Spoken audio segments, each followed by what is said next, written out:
Bonjour tout le monde, bienvenue sur Viking Studio et aujourd'hui on est parti pour la deuxième vidéo, donc le deuxième chapitre sur les énergies, la décarbonation, etc. Donc on a dit qu'on avait parlé d'énergie éolienne. Alors l'énergie éolienne c'est quoi? C'est l'énergie du vent. Voilà.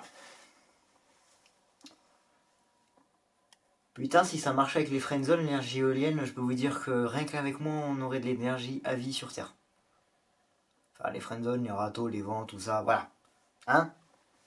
Je pourrais assurer la suffisamment d'énergie pour toute la planète. Bon, passé ce moment gênant d'humour raté, continuons. Bref.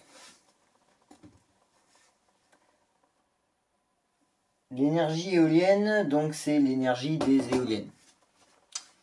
Alors, c'est l'énergie du vent, pardon. Pour exploiter l'énergie du vent, on utilise quoi? On utilise un système de turbine à vent, en quelque sorte. Donc il va être soit une éolienne, soit un moulin à vent, généralement. Bon, en gros, le vent fait tourner une ou plusieurs pales. C'est une ou plusieurs pales, elles ont... Putain, j'allais dire panne, mais je suis encore matrixé pour les 24 heures du Mans le week-end dernier. Je suis fatigué. Ouais, 24 heures, enfin plus de 30 heures d'affilée debout, c'est compliqué.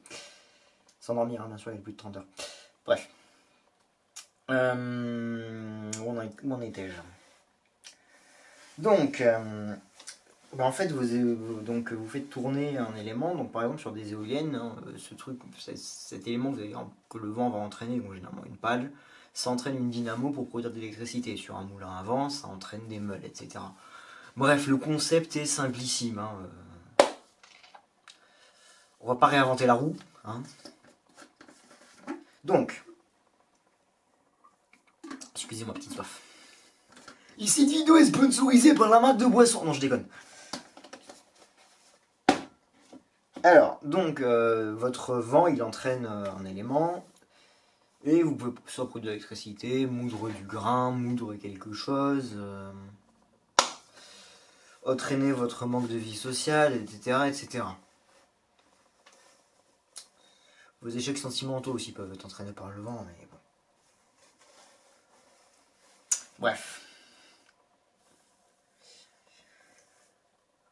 Cette énergie, elle est très bien parce que comme l'énergie du soleil, elle est gratuite et disponible partout sur Terre.